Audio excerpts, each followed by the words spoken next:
नमस्कार, ईटीवी भारत देख रहे हैं आप और आपके साथ मैं हूं किरण कांत शर्मा।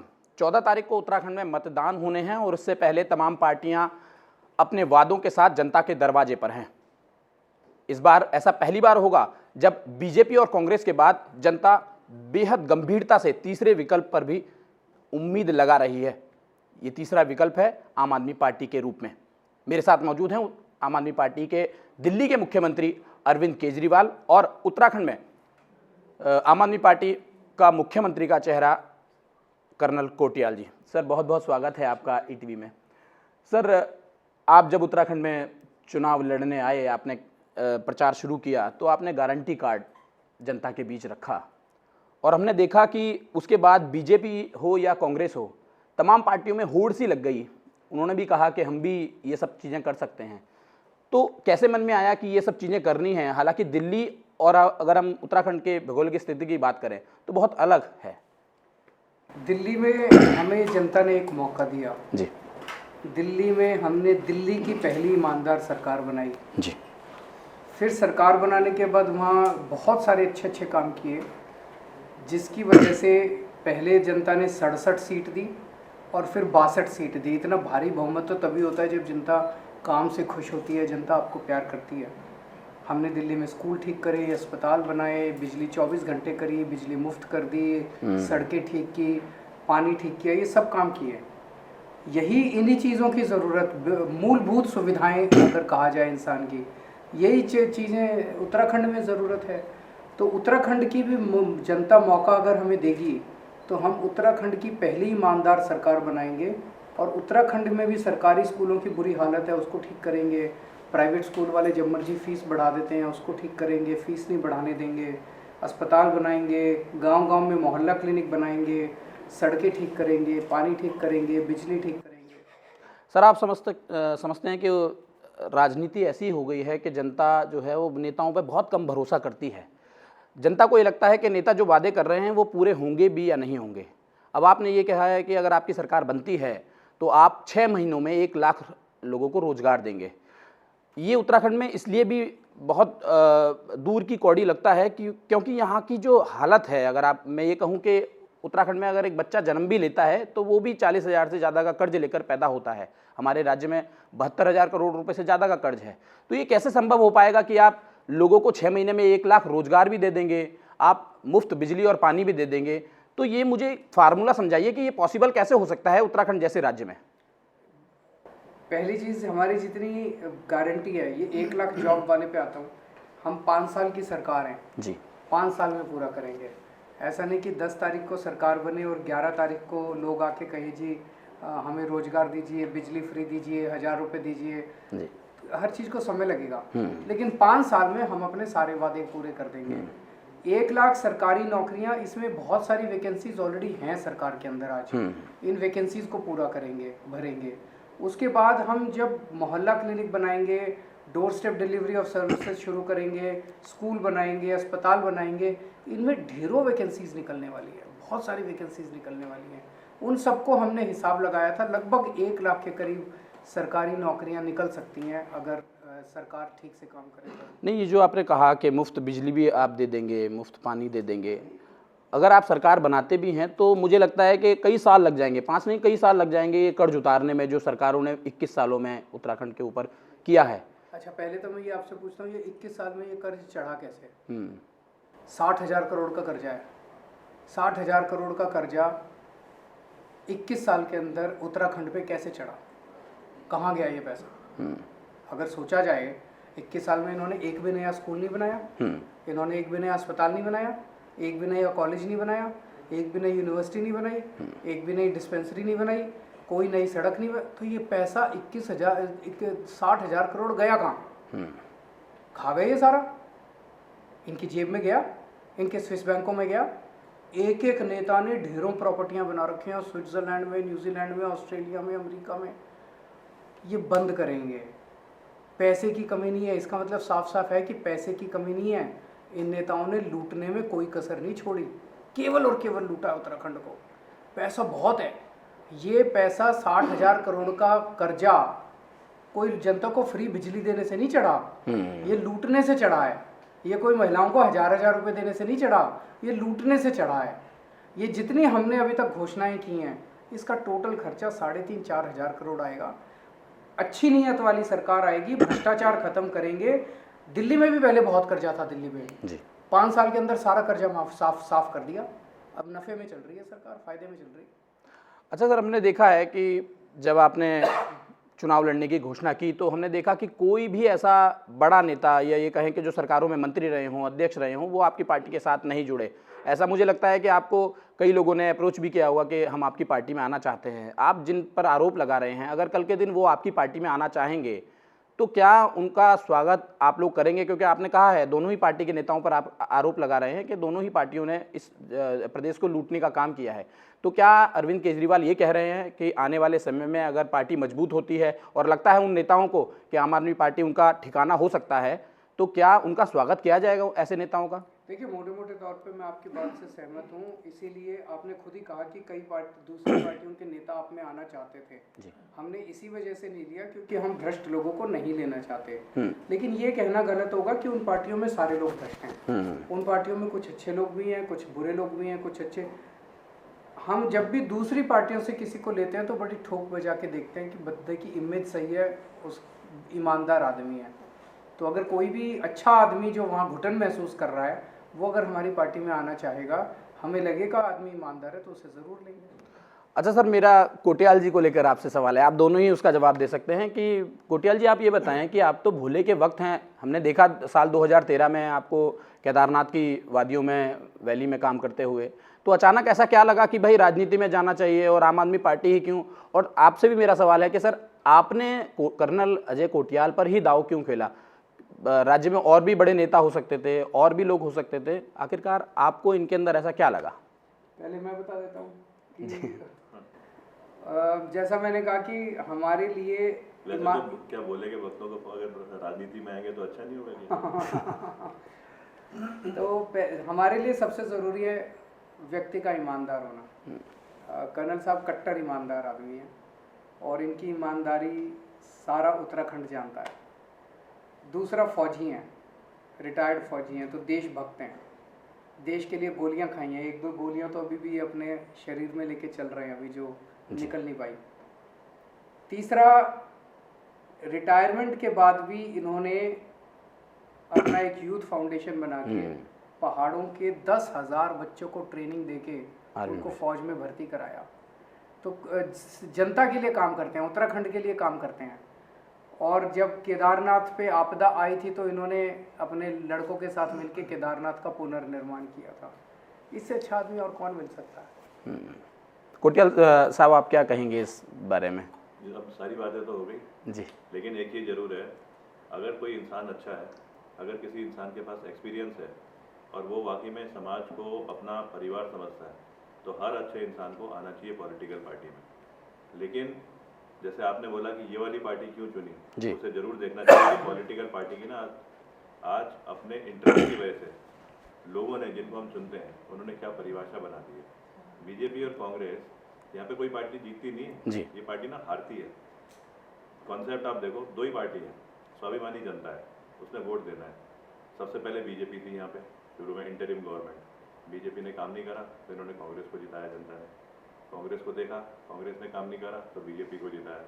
फिर बीजेपी को देखा, अब क्योंकि पहले कांग्रेस को हरा चुके थे लेकिन कोई ऑप्शन नहीं था, तो फिर बीजेपी आई। तो यहाँ तो हारने वाली राजनीति चल रही है। जनता समझदार है, लेकिन हमारे ही जो रिश्तेदार हैं जो जाते हैं इसमें राजनीति में, और जब ऊपर अधिकारी बनते हैं, पॉलिटिकल अधिकारी, तो ये ना अपना घर देखते हैं, अपने परिवारों को देखते हैं। इनको हटाने के लिए हर अच्छे इंसान को आना चाहिए उस पार्टी में जो आंदोलन के बाद एक पार्टी बनी।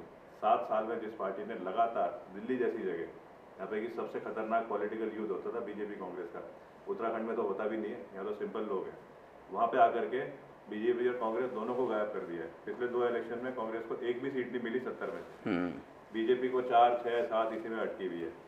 तो अगर ऐसी पार्टी जिसने जनता के लिए करा है, स्कूल अच्छे बना दिए, शिक्षा की, ये स्वास्थ्य की सुविधाएं अच्छी दे दी, वहाँ पे जहाँ बिजली नहीं पैदा होती, जनता को बिजली और पानी मुफ्त दिया जाता है, जो ज़रूरत है उसको पूरा देखते हुए वहाँ पे रोजगार के साधन कर दिए, महिलाओं का सशक्तिकरण कर दिया। तो ऐसी पार्टी तो अजय कोटियाल जैसे और जितने भी नए लोग हैं उनको आकर के ज्वाइन करना चाहिए और स्ट्रॉन्ग करना चाहिए पार्टी। अरविंद जी, आप और आप दोनों ये दावा कर रहे हैं कि उत्तराखंड में आप लोग सरकार बना सकते हैं, लेकिन हकीकत, अगर मैं ज़मीनी हकीकत की बात करूं तो कुमाऊं से लेकर गढ़वाल तक जो हमारे पास भी फीडबैक है, कहीं आम आदमी पार्टी की टक्कर सीधी तौर पर किसी से दिखाई नहीं दे रही है। लोग कहते हैं ये वोट काट सकते हैं, कांग्रेस को नुकसान पहुँचा सकते हैं। तो आपने भी तो सर्वे करवाए हैं, तमाम सर्वे आपने करवाए हैं, आपके लोग घूम रहे हैं, आपके नेता घूम रहे हैं। तो आप जब इस कंडीशन को देख रहे हैं, अगर मैं गलत हूं तो आप मुझे सही कर सकते हैं कि क्या किसी सीटों पर आप ये देख रहे हैं कुमाऊं या गढ़वाल में कि हाँ, आम आदमी पार्टी जो है यहाँ पर फाइट में है, टक्कर में है? दिल्ली में जब पहली बार हम लड़े थे चुनाव 2012 में, हमारी नवंबर 2012 में पार्टी बनी और 2013 दिसंबर में हम चुनाव लड़े थे। 2013 दिसंबर के चुनाव के 1 महीने पहले तक सारे सर्वे जितने आते थे वो हमें 6 से 7% वोट दे रहे थे और सब ये कहा जा रहा था कि सबकी जमानत जब्त होगी, इनकी आम आदमी पार्टी वालों की। केजरीवाल शायद अपनी जमानत बचा ले। वो ये नहीं कहते थे केजरीवाल जीतेगा, कहते थे केजरीवाल की शायद जमानत बच जाए, बाकी सबकी जमानत जब्त होगी। और पहले ही चुनाव में हमारी 28 सीट आई और 28 सीट आके हमने सरकार बनाई थी। तो सेफोलॉजी में कहा जाता है कि नई पार्टी के वोट को सर्वे में आकलन करना, एसेस करना बहुत मुश्किल होता है। मैं उम्मीद करता हूं कि उत्तराखंड की जनता हमें क्यों वोट देगी। उत्तराखंड की जनता आम आदमी पार्टी को इसलिए वोट देगी क्योंकि हम ईमानदार सरकार बनाएंगे, हम उनके स्कूल बनाएंगे, हम अस्पताल बनाएंगे। उत्तराखंड के बहुत सारे लोग दिल्ली रहते हैं, वो दिल्ली से यहाँ के लोगों को फ़ोन करते रहते हैं, लोगों को पता है कि दिल्ली में क्या काम हुआ। पर मैं अगर आपसे पूछूं कि उत्तराखंड की जनता कांग्रेस को वोट क्यों दे, शायद आपके पास जवाब नहीं होगा। मैं अगर आपसे पूछूं कि उत्तराखंड की जनता बीजेपी को वोट क्यों दे, शायद आपके पास जवाब नहीं होगा। कोई एजेंडा ही नहीं है दोनों पार्टियों का। दोनों पार्टियां क्या कह रही है, बीजेपी वाले, कांग्रेस वाले कह रहे हैं जी इन्होंने 5 साल लूट लिया, अब हमारी बारी है, अब हमें मौका दो, हम लूटेंगे। धामी साहब कह रहे हैं जी मेरे को तो अभी 6 महीने मिले, थोड़ा सा और मौका दो। तो दोनों को लूटना का हम पहली बार आके कह रहे हैं कि हम उत्तराखंड की पहली ईमानदार सरकार बनाएंगे, आपके बच्चों के स्कूल, अस्पताल, बिजली, पानी देंगे। आपने दिल्ली में भी ये बात कही, पंजाब में भी आप ये बात कहते आए हैं। उत्तराखंड में जब आप आए तो हमने देखा कि आपने स्कूलों के भ्रमण करे, खुद मनीष सिसोदिया ने जो है वो स्कूलों में जाकर के वहाँ के हालात देखे। फिर आप अचानक से आते हैं और गारंटी कार्ड के दौरान एक घोषणा करते हैं कि अगर हमारी सरकार बनती है तो हम उत्तराखंड को आध्यात्मिक राजधानी बनाएंगे। तो मुझे लगता है कि कहीं ना कहीं आम आदमी पार्टी भी उस ट्रैक पर जाने की कोशिश कर रही है जहां पर दूसरी पार्टियां हैं। दूसरी पार्टियां मस्जिद और मंदिर की बात कर रही हैं, शमशान और कब्रिस्तान की बात कर रही हैं। आपने अपना जो आपका ध्येय था कि हम स्कूल, अस्पताल, तमाम चीज़ें सही करेंगे, फिर आप आध्यात्मिक राजधानी पे आ जाएंगे। तो आप ये बताएं, आपका रोड मैप है क्या आध्यात्मिक राजधानी बनाने का उत्तराखंड में? हम इंसान के हर पहलू को छूते हैं। एक इंसान क्या चाहता है जी, कि मेरे बच्चों को अच्छी शिक्षा मिल जाए। दिल्ली में हमने उनके लिए अच्छे स्कूल बना दिए, फ्री में एजुकेशन दे रहे हैं। एक आदमी चाहता है कि मेरे घर में कोई बीमार हो तो उसका अच्छा इलाज हो जाए, दिल्ली में हमने अच्छे अस्पताल बना दिए, अच्छा इलाज हो रहा है। एक आम आदमी चाहता है 24 घंटे बिजली आ जाए, बिजली के बिल ना आए। अब 24 घंटे बिजली आती है, बिजली के बिल 0 आते हैं। एक आम आदमी चाहता है पानी ठीक से आ जाए, पानी ठीक से आता है। एक आम आदमी की अध्यात्म की भी ज़रूरत होती है, बहुत बड़ी ज़रूरत होती है, भूख होती है अध्यात्म की। तो हम दिल्ली के अंदर लोगों को तीर्थ यात्रा पे ले जाते हैं, एसी ट्रेन में ले जाते हैं, एसी होटल में रुकवाते हैं, आना जाना रहना पीना सारा फ्री। 40,000 लोगों को तीर्थ यात्रा करा चुके। सर, आपको लगता है ये सब चीज़ें बहुत ज़रूरी हैं पॉलिटिकल पार्टी में कि धर्म और आस्था की बात करके वोटरों को? तो बहुत ज़रूरी है, किसी भी इंसान के लिए ज़रूरी है। हमारे में और दूसरी पार्टियों में फ़र्क ये है कि वो नफ़रत की राजनीति करते हैं, वो हिंदू और मुसलमान को लड़ाने की राजनीति करते हैं, वो इसको उससे लड़ाने की, इस जात को उस जात से लड़ाने की राजनीति करते हैं। हम प्यार और मोहब्बत की, हम कहते हैं भाई अयोध्या जाओ, रामचंद्र जी के दर्शन करो, शांति मिलेगी। मुसलमानों को अजमेर शरीफ ले जाते हैं, क्रिश्चियंस को वेलंकनी चर्च ले जाते हैं, सिखों को करतारपुर साहिब ले जाते हैं। हर धर्म के और हिंदुओं के लिए हमने द्वारका, हरिद्वार, ऋषिकेश, मथुरा, वृंदावन, वैष्णो देवी, शिरडी, कई जगह हमने 12 स्थान हमने किए हुए हैं, वहाँ सब ले जाते हैं, अयोध्या जी। तो अगर हम तीर्थ यात्रा लोगों को करा रहे हैं, आध्यात्मिक राजधानी बनाना चाहते हैं, इसमें बुरी बात क्या है? नंबर 1। नंबर 2, जब हमने कहा कि हम हिंदुओं की आध्यात्मिक राजधानी बनाएंगे, इसमें रोजगार का बहुत ज़बरदस्त पोटेंशियल है, बहुत ज़बरदस्त पोटेंशियल। यहाँ पे कण कण के अंदर आध्यात्म है उत्तराखंड में, लेकिन ये इसको फैलाया नहीं गया, मार्केट नहीं किया गया। ये बताएंगे आपको, इतनी कहानियाँ यहाँ पे 10 कदम पे, हर 10 कदम पे एक कहानी है। अगर इसको अच्छे से मार्केट किया जाए, यहाँ पे हजारों जॉब्स बच्चों के तैयार किए जा सकते हैं। मेरा सवाल ये है कि सर, अगर आपको जनता यहाँ का प्रेम देती है, बहुमत देती है, तो और पार्टियों के साथ जो है जनता की ये यादें जुड़ी हुई हैं कि 5 सालों में 2 से 3 मुख्यमंत्री यहाँ पर बदल जाते हैं। आपके पास ऐसा क्या फार्मूला होगा कि कोटियाल ही आपके मुख्यमंत्री 5 साल रहेंगे? उनको मुख्यमंत्री बदलने पड़े क्योंकि उनके मुख्यमंत्री खराब थे। एक तरह से उस पार्टी ने, बीजेपी ने कबूल किया कि हमारा ये भी खराब था, फिर अगले वाला भी खराब था, अभी अगले वाला आया है। हमारे पास तो अच्छा आदमी है, इन्होंने काम करके दिखाया, उत्तराखंड के लोगों का भरोसा है इनके ऊपर, हम क्यों बदलेंगे? लेकिन सर मैंने ये भी देखा है कि आप दिल्ली मॉडल को हरियाणा लेके गए, आप महाराष्ट्र लेके गए, वहाँ के लोगों ने आपके दिल्ली मॉडल को एक्सेप्ट नहीं किया, और फिर आप उसको लेकर के पंजाब भी जा रहे हैं, उत्तर प्रदेश भी जा रहे हैं, उत्तराखंड में भी आए हैं। तो आपको क्या लगता है कि जो दिल्ली से बाहर आप इस मॉडल को लेकर आ रहे हैं, लोग आपको पसंद करेंगे भी या नहीं पसंद करेंगे? जब आप घर पर रात को सोते होंगे तो स्वाभाविक है आपके मन में भी ये सवाल कौनते होंगे कि आखिरकार दिल्ली का फार्मूला जो है वो और राज्यों में चल क्यों नहीं रहा है? हमारा एक ही फार्मूला है, हमारी नीयत साफ है। हमारी नीयत साफ है तो हम सारी चीज़ें ठीक कर सकते हैं, स्कूल भी ठीक कर सकते हैं, अस्पताल भी ठीक कर सकते हैं, बिजली भी। हमारा ज़िंदगी का मकसद है इस देश को ठीक करना। हम कोई नेपोलियन नहीं है कि ये भी जीतेंगे, वो भी जीतेंगे, वो भी जीतेंगे, हम कोई वो नहीं है। या तो ये पार्टियां ठीक कर दें, ये मेरा देश है और मैं तो इस देश को इसमें देश में जब भ्रष्टाचार देखते हैं तो तन बदन में आग लग जाती है। तो या तो ये लोग ठीक करते हैं। अब जैसे हम यहाँ आए, अगर बीजेपी ने 5 साल में स्कूल अस्पताल वगैरह ठीक कर दिए होते तो यहाँ की जनता कहती केजरीवाल जी आप दिल्ली जाओ, आपकी ज़रूरत नहीं है, यहाँ सब ठीक है। आज के वहाँ पे दिल्ली में कोई नई पार्टी आके देख ले, वहाँ की जनता कहती कि हाँ केजरीवाल से हम बड़े खुश हैं, आप जाओ, आपकी ज़रूरत नहीं है। अगर यहाँ इन्होंने ठीक कर दिए होते हमारी ज़रूरत ही नहीं पड़ती। अगर हरियाणा में, महाराष्ट्र में, मध्य प्रदेश में, गुजरात में ये लोग ठीक कर दें, हमारी ज़रूरत ही नहीं है, हम क्यों जाएंगे? हम अपना घर में बैठेंगे, आराम करेंगे। हमें ज़रूरत इसलिए पड़ रही है, 70 साल में इन लोगों ने जो जनता को मूलभूत सुविधाएं नहीं दी, स्कूल, अस्पताल, बिजली, पानी, सड़क, जो मैं बातें कर रहा हूँ ये तो मूलभूत सुविधाएं हैं, 70 साल में इन्होंने नहीं दी। 70 साल इन लोगों ने लूटा, इसीलिए हमारी जरूरत पड़ रही है। बीजेपी तो ये कहते हैं उन्होंने 5 सालों में यहाँ पर ऑल वेदर रोड दी है, 4 धाम से कनेक्ट करने वाली रोड दी है, कई जगह रोपे बन गए हैं। तो इन प्रोजेक्ट के आगे आपके जो ऑफर हैं या ये कहें गारंटी कार्ड हैं, कितना प्रभाव डाल पाएंगे जनता पर? एक आम, अगर ये सब इन्होंने किया और ये सब ज़रूरत थी और ये सब अगर अच्छा था और इन्होंने अच्छा किया, मैं इंडिविजुअल प्रोजेक्ट्स पे नहीं जाता। आज उत्तराखंड में पलायन क्यों हो रहा है? आज उत्तराखंड में पलायन इसलिए हो रहा है क्योंकि पहाड़ के अंदर गांव में ना कोई स्कूल है, ना कोई स्वास्थ्य सेवाएं हैं और ना रोजगार है। ये 3 बेसिक चीज़ें तो है। बिजली के पावर कट लगते हैं, ये 4 चीज़ें हैं। इस पे बीजेपी ने क्या किया? गिनाने के लिए तो बड़े बड़े प्रोजेक्ट बनाते हैं। ये बड़े बड़े प्रोजेक्ट बनाते हैं इसलिए उसमें हिस्सा ज़्यादा होता है।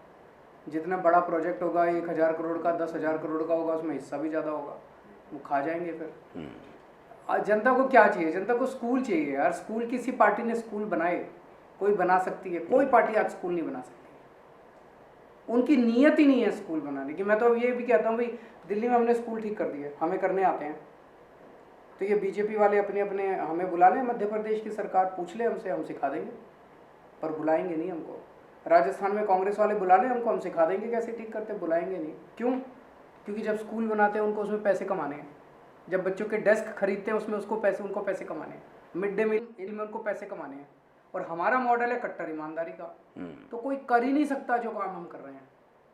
मेरा आखिरी सवाल है जी, जोड़ना चाहूँगा कि आपने बिल्कुल बोला कि सड़कें जो यहाँ पे 4 लेन हाईवे बन रही हैं, ऑल वेदर रोड नाम दे दिया उसका, ट्रेन बन रही है कर्णप्रयाग तक, पर प्रैक्टिकली अगर कोई देखे ना, मैं आया गंगोत्री विधानसभा से, उत्तरकाशी से, कल मैं चला सुबह, ये परसों रात को चला मैं, जो रास्ता 3 घंटे में आप पहुँचते हो, आज 8 घंटे लग रहे हैं उस रास्ते में। वो वाली ऑल वेदर रोड, वो ऑल वेदर रोड है सर। यहाँ से उत्तरकाशी से लेकर चंबा तक मेरे को 8 घंटे लगे। आज इसको हम ऑल वेदर रोड बोलेंगे। कोई गलत बात नहीं है कि ऑल वेदर रोड का कॉन्सेप्ट बहुत बढ़िया है, लेकिन अगर सरकार ऐसी है कि वो कॉन्ट्रैक्ट कैसे दे रही है, प्रॉपर जो टूटी हुई है सारी, टूटी हुई है सर, जो प्रोसीजर होता है ये ऐसा क्यों होता है कि सड़क बनती है और 10 दिन में टूट जाती है उत्तराखंड ये में? तो हम रोज देख रहे हैं। सोशल मीडिया पे मैं इतने देखता हूँ, गांव-गांव के अंदर लोग धरने पे बैठे रहते हैं। कहीं तो लूट चल रही है ना ये। कर्णप्रयाग में जो रोड रेलवे लाइन बन रही है, गांव में क्रैक आनी शुरू हो गई है, तो रेलवे लाइन जानी चाहिए। मैं तो यहाँ उत्तराखंड का रहने वाला हूँ, कितना अच्छा लगेगा कि बद्रीनाथ के लोग यहाँ से रेल में जा रहे हैं, लेकिन बनाने के तरीके तुमने खाली अपनी जेब भरने की वजह से कॉन्ट्रैक्ट कैसे दे दिए। तो पॉइंट तो हमारा ये है ना, जो बेसिक रिक्वायरमेंट है वो तो आम आदमी पार्टी ने कर ही रखी है, जो आज एक अच्छा उत्तराखंड में जरूरत है। लेकिन ये जो कॉन्सेप्ट है कि जिसमें ये भ्रष्टाचार बढ़ रहा है, इसको तोड़ने में ही तो केजरीवाल सरकार के। सर मेरा आखिरी सवाल आपसे ये है कि 21 सालों में जो भी सरकारें रही हों, कांग्रेस रही हो या बीजेपी रही हो, दोनों ही सरकार जो है उत्तराखंड को स्थायी राजधानी नहीं दे पाई हैं। अगर आपकी सरकार आती है और आपका इसमें क्या सोचना है कि स्थायी राजधानी राज्य को मिलनी चाहिए या नहीं मिलनी चाहिए? हम हेलीकॉप्टर से जाते हैं, वहाँ पर विधानसभा सत्र करते हैं और फिर वापस आ जाते हैं। कोई नेता पहुँचता है, कोई नेता नहीं पहुँचता। अब बर्फ़ हो गई है तो वहाँ पर कोई झांकने भी नहीं जा रहा है। तो अरविंद केजरीवाल, कोटियाल दोनों क्या सोचते हैं इसको लेकर के कि स्थायी राजधानी होनी चाहिए, कहाँ होनी चाहिए, कैसे होनी चाहिए? इसको लेकर आप अपना स्टैंड क्लियर कीजिए। सबसे पहले तो उत्तराखंड की सबसे पहली जरूरत ही ये थी जी, जब आंदोलन के बाद में अलग बना जी, कि राजधानी पहाड़ों में होनी चाहिए। गैरसैंण को छाटा गया, गढ़वाल कुमाऊं का एरिया था बीच का जी, और इससे एडवांटेज कितना ज़्यादा होता, सब लोग पहाड़ की तरफ ऊपर मुड़ते, पूरे रास्ते बीच के जो इलाके हैं वो ना सब डेवलप होते। हमने तो ये बोला है कि राजधानी तो होगी वो, लेकिन साथ में बनानी कैसी है, उसका जो मास्टर प्लान बनाया है वो बड़े सिंपल लाइन से हमने बना रखा है कि खाली गैरसैंण नहीं हो सकता।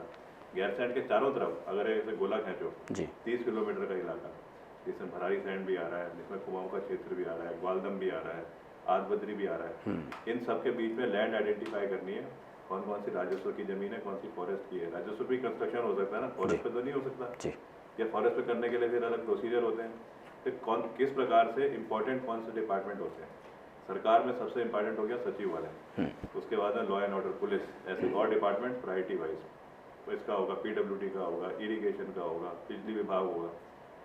लिस्टिंग कर ली कौन से इंपॉर्टेंट है, उनको गैरसैंण भरारी सैंड में होंगे, बाकी आसपास के इलाके में 30 किलोमीटर पे सारे ये डिपार्टमेंट जाएंगे। मेरे को नहीं लगता इसके बाद कोई प्लान करने की जरूरत है। अगर आपने बेसिक प्लान कर लिया तो उसके बाद ना कहीं सवाल ही नहीं उठता कि ऊपर जाएंगे तो कहाँ रहेंगे, पानी कहाँ से आएगा। इन्हीं मुद्दों को तो लेकर के ही रोकते हैं। और अगर सही तरीके से चले तो सरकार का तो काम ही यही चीज़ है। आज तो साइंस में, आज तो इंजीनियरिंग में टाउन प्लानिंग ये तो एक सब्जेक्ट है, आर्किटेक्चर में एक सब्जेक्ट है। IIT रुड़की हमारे यहाँ पे अरविंद केजरीवाल जी खुद IIT वाले हैं, तो क्या ये आर्किटेक्चर हमें ट्राई नहीं करना चाहिए? चलते चलते दर्शकों को हमारे क्या कहना चाहेंगे? आखिरकार आपको जनता उत्तराखंड में वोट क्यों दे? आपने 10 साल बीजेपी को दिए, 10 साल कांग्रेस को दिए। 10 साल कम नहीं होते, बहुत होते हैं। हमने दिल्ली में 5 साल में ही काम कर दिया इतना सारा। अब अगर आप 5 साल और दे देंगे कांग्रेस को तो वो कुछ नहीं बदलने वाला, ऐसा ही रहेगा सब कुछ। अगर आप 5 साल और दे देंगे बीजेपी को तो कुछ नहीं बदलने वाला। एक मौका इस बार आम आदमी पार्टी को देके देखिए। एक मौका देंगे 5 साल बाद, मैं आपको यकीन दिलाता हूँ कि आप इन दोनों पार्टियों को भूल जाएंगे जैसे दिल्ली की जनता भूल गई। और अगर 5 साल में हम काम ना करें तो अगली बार मैं वोट मांगने नहीं आऊँगा। एक मौका आम आदमी पार्टी को देके देखिए। कोटियाल साहब, गढ़वाली में कुछ अपील करेंगे आप हमारे व्यूअर्स को और उत्तराखंड की जनता को? मेरा तो सारे पहाड़ के लोगों से ये अपील है कि इस बार जो है ये जो मौका आ रखा है, इस मौके को ये देख करके चलना चाहिए कि अगर हम चाहते हैं कि हमारे बच्चे ऑफिसर बने, कर्नल अजय कोठियाल बने, अगर हम चाहते हैं हमारे बच्चे इंजीनियर अजय कोठियाल बने, डॉक्टर अजय कोठियाल बने, तो ये पार्टी जो आ रखी है जिसने अपने को साबित करा है दिल्ली में, आम आदमी पार्टी, इसको 14 फरवरी को एक बार मौका दें। और अगर हम समझते हैं कि नहीं, या तो बीजेपी और कांग्रेस का ही हक रहना चाहिए और उन्हीं की वो घटिया राजनीति चलनी चाहिए, तो मेरे को लगता है इस बार शायद बीजेपी कांग्रेस के गेम में कांग्रेस की बारी है, तो इस बार शायद आप उनको दें। लेकिन मेरे को पक्का यकीन है जो पहाड़ की महिला है, पहाड़ के जो बच्चे हैं, ये जो हमारी युवा शक्ति है, वो जरूर देख रहे हैं आम आदमी पार्टी को एक विकल्प की तरह, जो कि 14 फरवरी को इलेक्शन है, 10 मार्च को रिजल्ट डिक्लेयर होगा। जय हिंद, प्रणाम। तो ये थे दिल्ली के मुख्यमंत्री अरविंद केजरीवाल और उत्तराखंड में आम आदमी पार्टी का मुख्यमंत्री का चेहरा कर्नल अजय कोटियाल। हमारे तमाम सवालों के जवाब जो है उन्होंने बड़ी साफगोई से दिए हैं। आपको ये कार्यक्रम कैसा लगा हमें कमेंट करके ज़रूर बताइएगा। नमस्कार।